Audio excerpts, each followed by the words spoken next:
1 Samuel 21:8.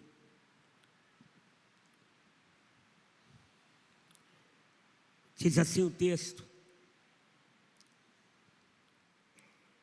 Davi disse a Aimeleque: você tem aqui à mão uma lança ou uma espada? Eu não trouxe comigo nem a minha espada, nem as minhas armas, porque a ordem do rei era urgente. O sacerdote respondeu: a espada de Golias, o filisteu a quem você matou no vale de Elá, está aqui. Está enrolada num pano atrás da estola sacerdotal. Se quiser levá-la, leve-a, porque não há outra aqui, a não ser esta. Davi disse: não há outra semelhante. Dê-me essa espada. Amém? Se assente com a Bíblia aberta, por favor. Meus irmãos, eu preciso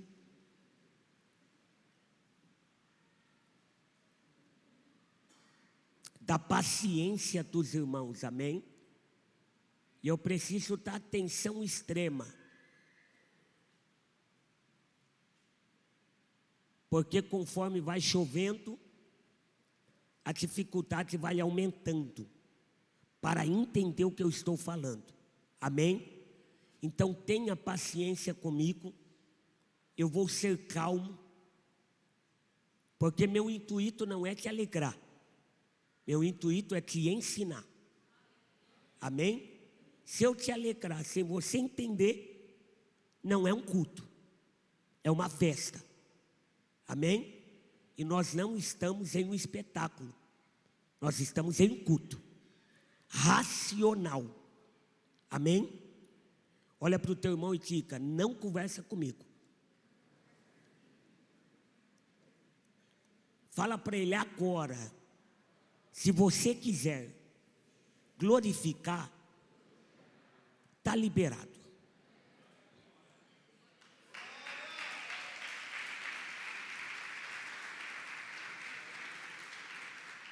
Estenda as mãos para cá, por favor. Você pode orar pela minha vida? Pai, eis-me aqui diante do Senhor. Eu tenho uma palavra. Na verdade, a palavra é tua.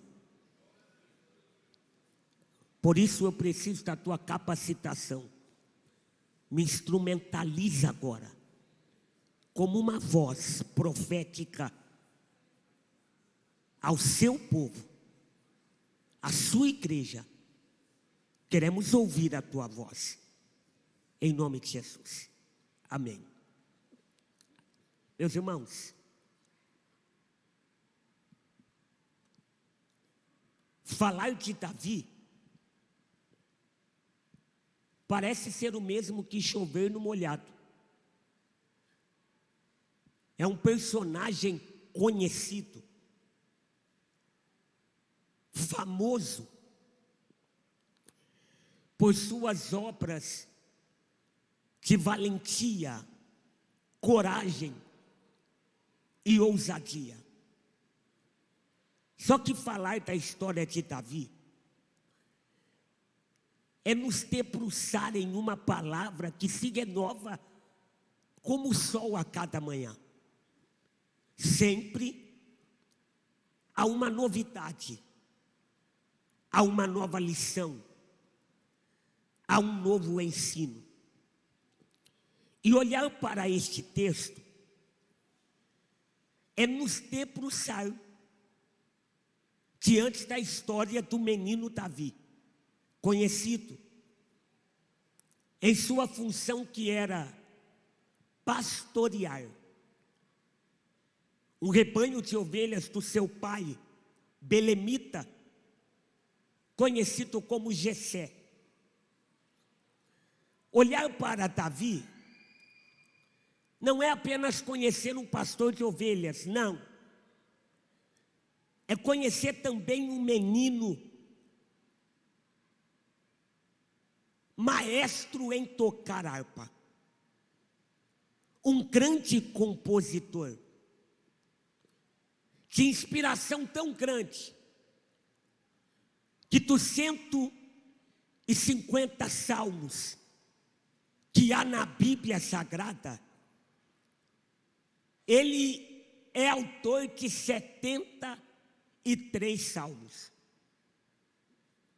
Um homem que sabia compor, sabia o que era salmodiar. Porque não nos lembrar do salmo, ou se não um dos mais famosos, que é conhecido como capítulo 23.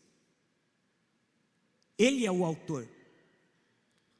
Como um belo e um exímio pastor de ovelhas, ele começa o Salmo 23 dizendo: o Senhor é o meu pastor, e nada me faltará.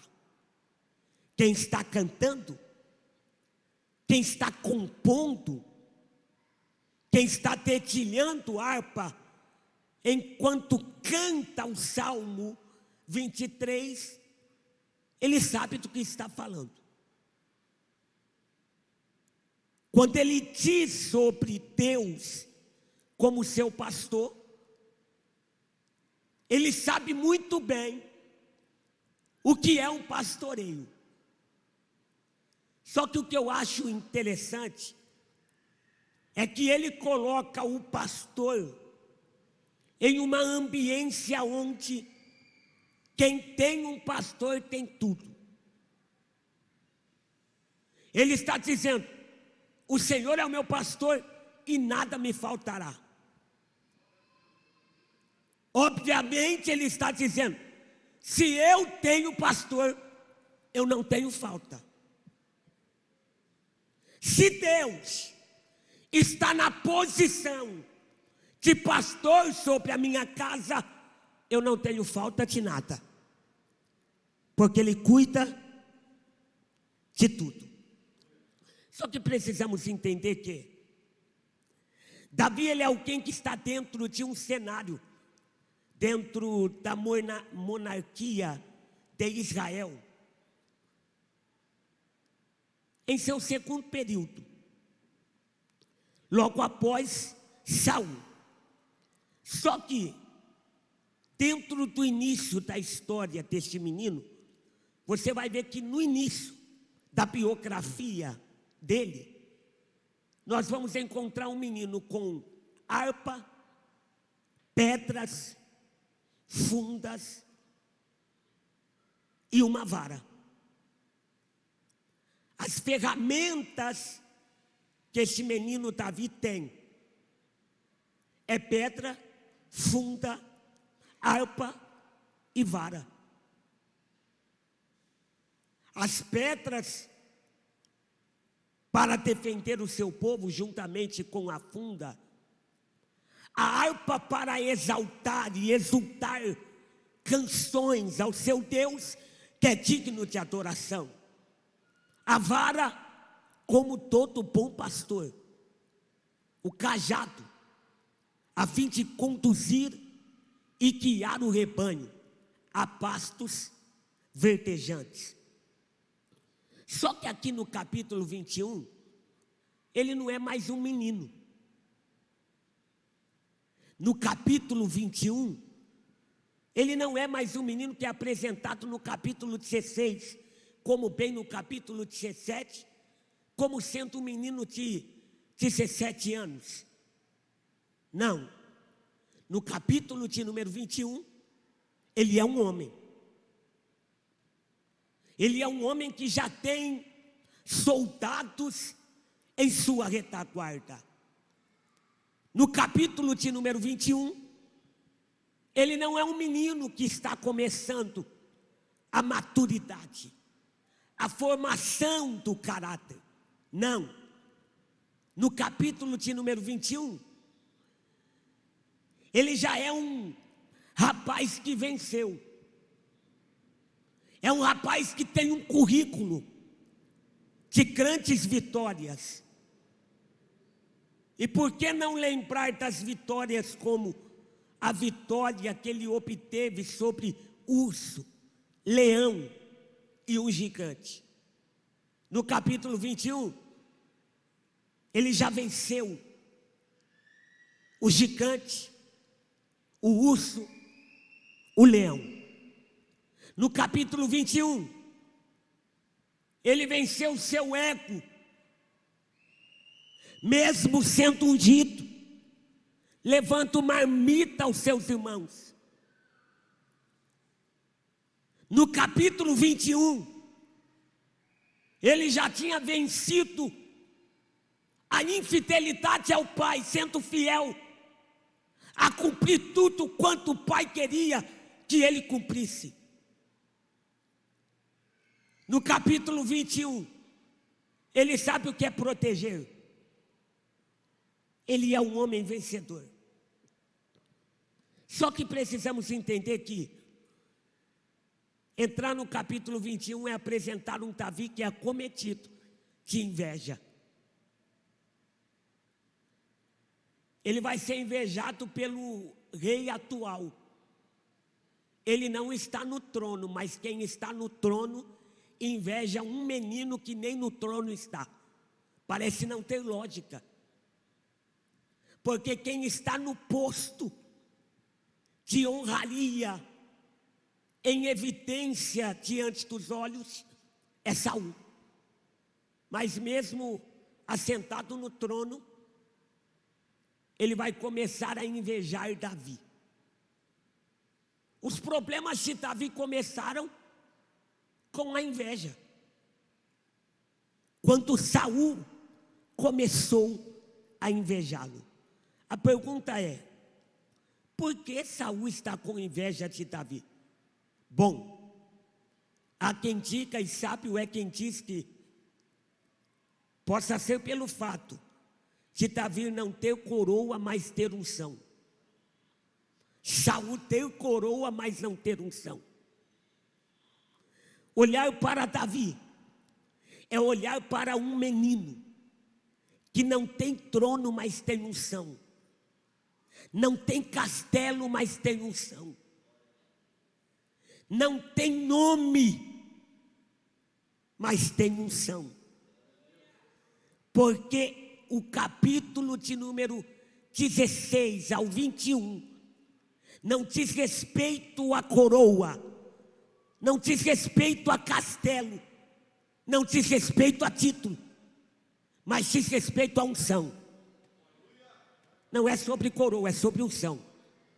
Não é sobre castelo, é sobre unção. A unção, ela deve estar à frente. E falando em unção, Davi foi ungido pelo menos 3 vezes. Quantas vezes? Vamos lá, gente, quantas vezes? A primeira vez que ele foi ungido na casa de seus pais, na frente dos seus irmãos. E há quem diga, Deus não teve medo de ungí-lo na frente dos irmãos.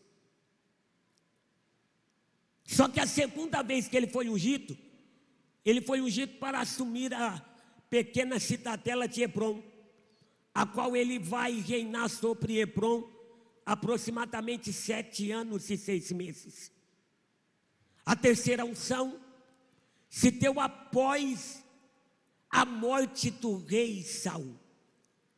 O rei Saul morrendo, você vai ver que uma comissão vem de Jerusalém a Hebrom, unge ele para se tornar rei sobre toda a Israel unida.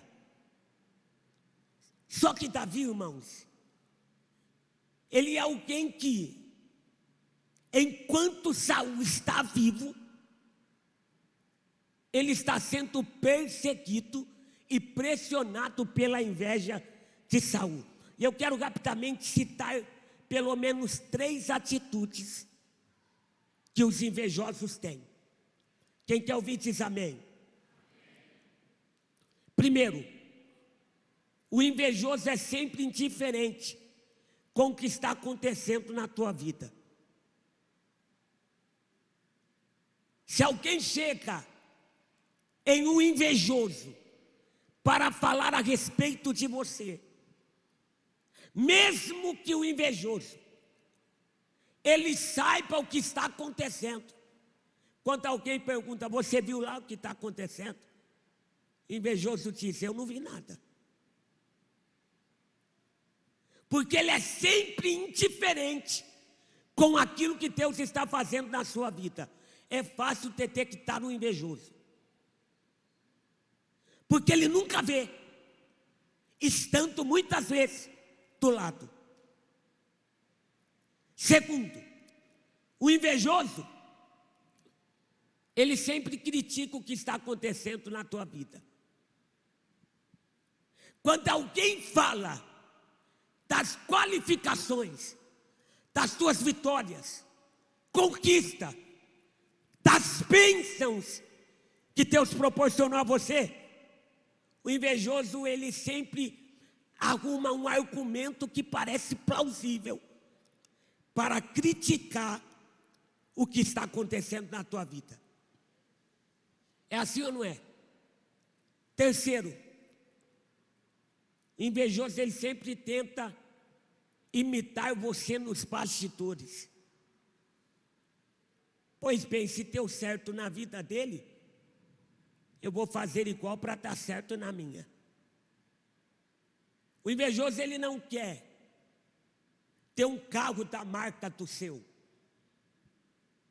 Ele não quer ter um casamento como o seu. Ele não quer ter uma casa como a tua, não. Ele queria ser você. O invejoso, ele não se contenta em comprar um carro da mesma cor que o teu, da mesma marca. Ele queria ser você. E a inveja, segundo um pensador, é como uma úlcera.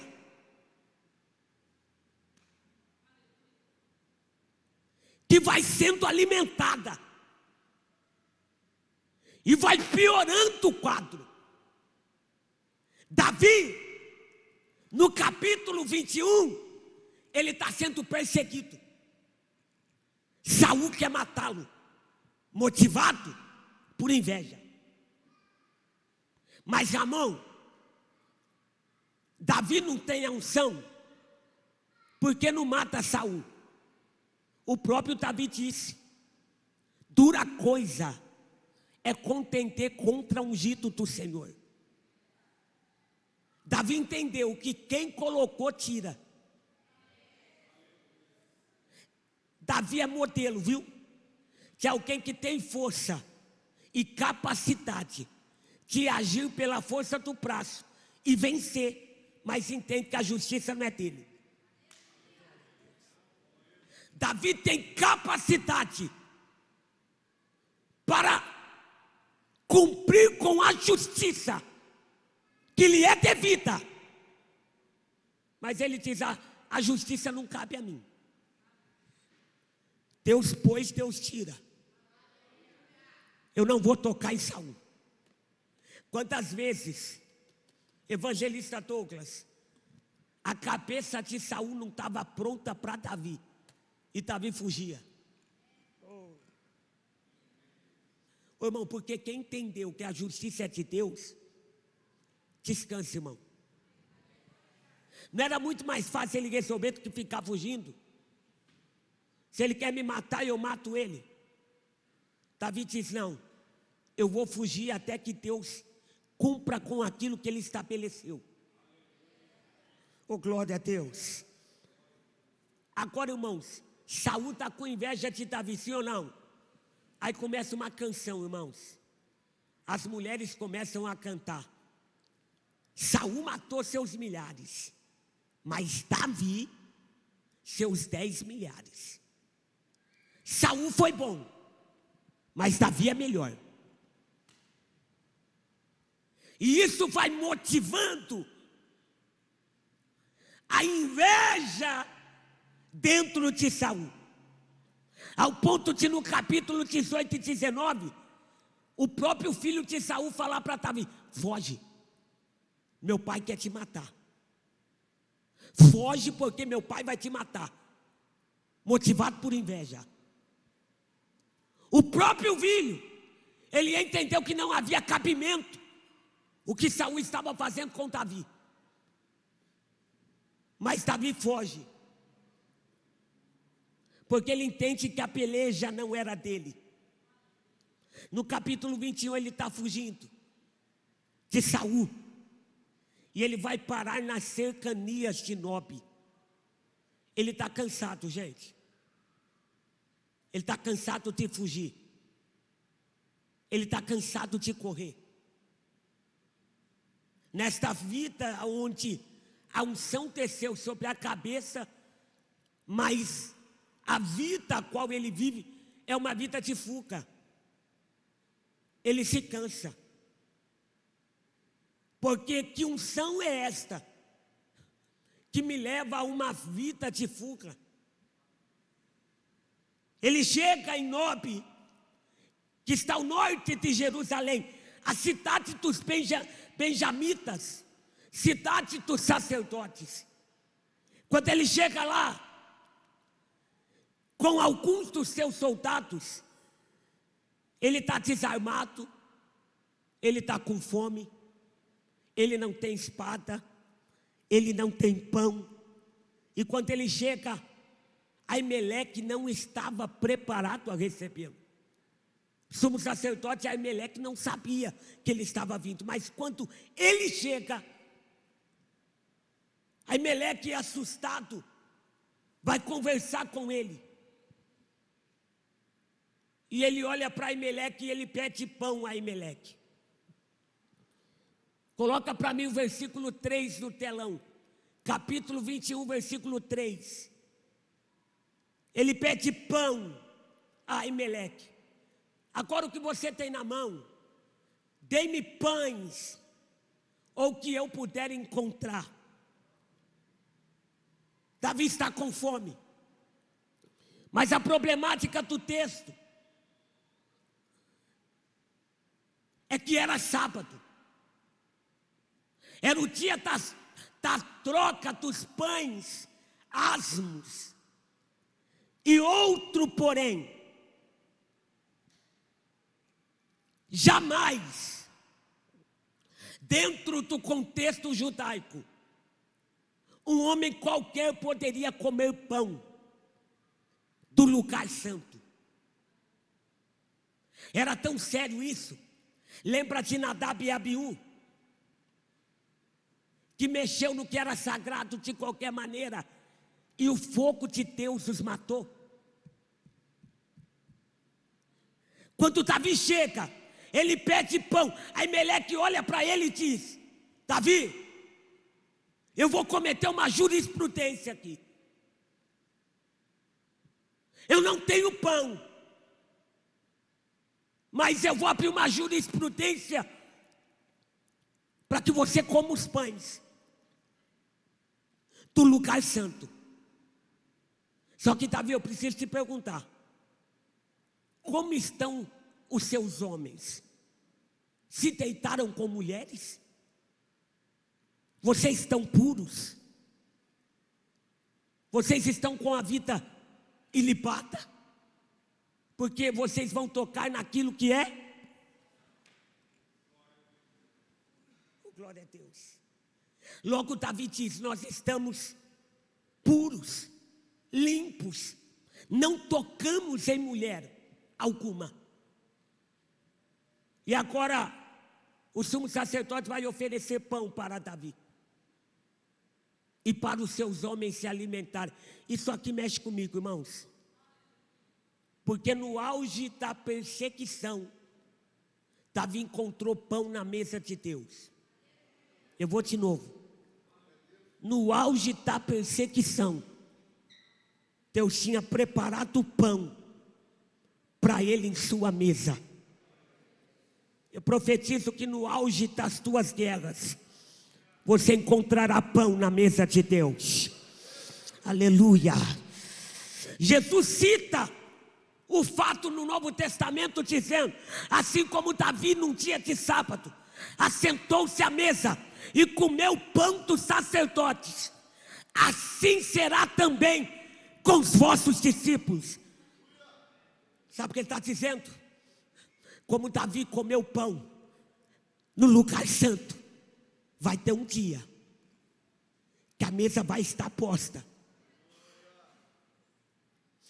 Primeiro domingo do mês, o pão vai estar na mesa.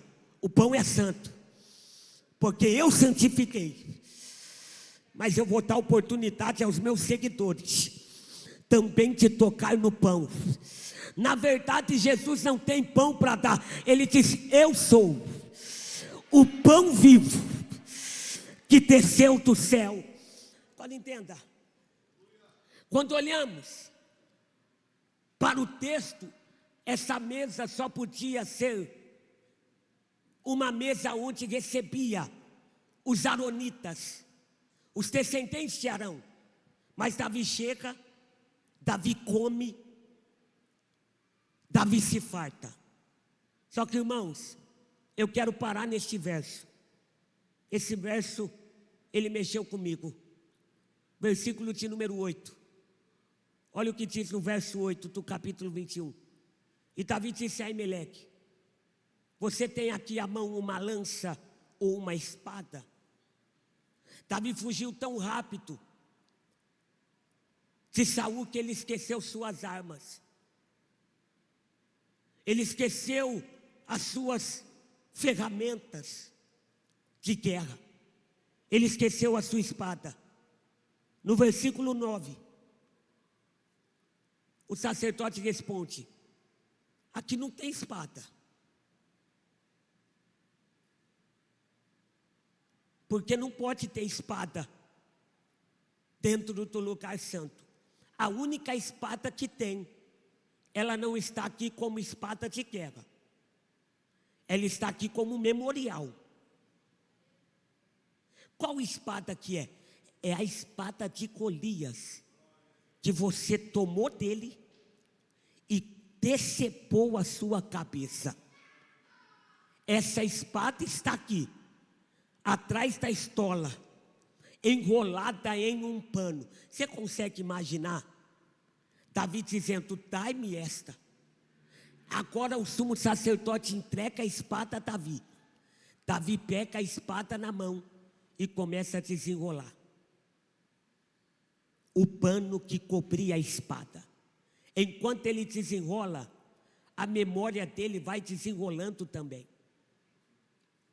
Ele vai voltando lá atrás. Ele vai se lembrando de quando ele era um menino e Deus foi com ele. Ele vai se lembrando das vezes que ele correu risco de vida e Deus cuidou da vida dele. Ele vai se lembrando dos dias a qual ele era humilhado, mas a unção desceu sobre a cabeça dele. Ele vai se lembrando do dia a qual alguém disse, se você derrubar este gigante, você se tornará príncipe. Oh, glória a Deus. Essa espada é uma lembrança. Lembrança do quê? De que lá atrás ele já tinha vencido batalhas. Ele estava cansado, ele estava com medo, ele estava sem arma, ele estava angustiado, ele estava com fome. Mas agora a espada é Deus dizendo, lembra Davi lá atrás, era para dar tudo errado e deu certo. Lembra Davi lá atrás, era para ter acabado, era para você estar morto, mas eu te dei livramento. Lembra Davi lá atrás, era para o gigante ter destruído você, mas eu te dei vitória. Davi, olha para a espada, porque assim como eu fui com você lá atrás, eu serei com você agora. Este culto é Deus dizendo: olhe para a espada. Não importa o que você está passando hoje, olha para trás. Lembra quando você começou? Lembra quando você comprou tua casa? Você contava moeda, mas sempre Deus provia para pagar a prestação. Lembra quando você começou no teu trabalho, naquela loja, naquela empresa? Lembra, oh, glória a Deus, das humilhações? Lembra quantas vezes era para o teu casamento ter acabado e não acabou? Lembra quantas vezes era para você ter morrido e não morreu? É Deus dizendo: olha para trás e se lembra que lá atrás eu fui com você. Oh, e hoje não será diferente. Talvez hoje você não tenha a força que tinha, talvez hoje você não tenha a agilidade que tinha, a alegria que tinha, mas Deus está dizendo: eu conheço o teu coração e eu trouxe a espada só para te lembrar. Se eu te dei vitória ontem, eu te dou vitória hoje, eu te dou vitória amanhã. Se eu te dei livramento ontem, eu te livro hoje, eu te livro amanhã. Se eu cuidei de você hoje, se eu cuidei de você ontem, eu cuido hoje e cuidarei amanhã. Eu sou Deus na tua vida. Eu sou Deus na tua vida. Olha, entenda. Tem horas que precisamos olhar para a espada, porque a espada é Deus dizendo: como você venceu lá atrás, em dias difíceis, hoje eu te faço vencer em dias difíceis. Carrega a espada de Golias com você, porque sempre quando a dúvida bater, sempre quando o medo assolar a tua alma, pega a espada, desenrola ela, olha para ela. Alguém talvez vai olhar para Davi e vai dizer: coincidência. Deus lá do céu olha e diz: não, sou eu falando para Davi que lá atrás era impossível. Eu fiz o impossível se tornar possível, porque ele era gigante e Davi era pequeno. Se eu fiz o impossível se tornar possível ontem, o que será que eu não posso fazer hoje? Oh, glória a Deus! Se eu fiz o impossível se tornar possível o ano passado, o que eu não poderei fazer este ano? Olha para a espada. Olha para a espada. Fica de pé para ouvir isso, por favor. Ministério de louvor. Coloca para mim Lamentações 3:21.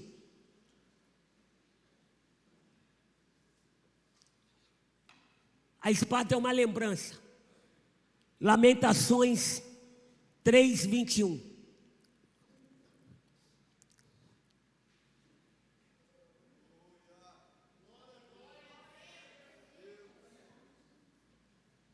No auge da dor, Jeremias, ele diz: eu preciso me lembrar, eu preciso trazer à minha mente só aquilo que pode me dar esperança. Se lembre da espada. Se lembre da espada. Eclesiastes, último texto, 3:15, a parte P. Eclesiastes 3:15, a parte P. Deus fará vir outra vez o que já passou. A espada que já tinha derrubado Golias, no auge da perseguição, Davi disse a Aimeleque: pega a espada. Mas não é para a guerra, pega a espada. Mostra para Davi, porque eu vou trazer de volta Oh glória, eu vou trazer, fazer vir de novo aquilo que foi lá atrás. Ramon, não entendi. Como você venceu ontem, você vai vencer hoje. Oh glória, como você venceu a enfermidade lá atrás, você vai vencer essa enfermidade de novo a partir de hoje. Como você superou lá atrás, você vai superar hoje. Ele está dizendo: eu não vou mudar o mecanismo, eu não vou, oh glória, eu não vou mudar o método. A ferramenta é antiga, mas a vitória é certa. A ferramenta é antiga, mas a vitória continua. Oh glória, teu Deus está dizendo: não precisa de ferramenta nova para novas vitórias. Usa a ferramenta que eu te dei lá atrás. Usa a ferramenta que eu coloquei na tua mão lá. Vai para cima, vai para cima, porque a vitória é tua. Ei Davi, não tenha medo de Saul. Por quê? Porque o trono é teu. Vai para cima, Davi. Saul não vai te tocar, Saul não vai te matar. Olha para a espada. Feche os seus olhos. Eu preciso que você se lembre de algumas vitórias suas. Se eu pudesse te perguntar essa noite, o que você já venceu? Você consegue trazer a tua memória aí agora? Feche os seus olhos e se lembre das vitórias antigas. Se lembre das vitórias, das conquistas passadas. Era tão difícil, mas lembra que eu cuidei de você?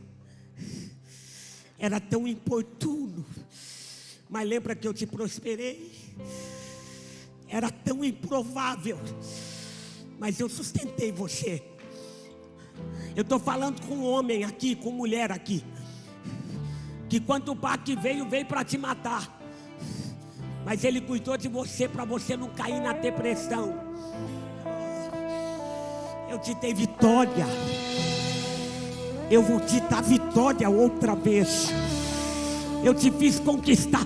Eu te farei conquistar outra vez.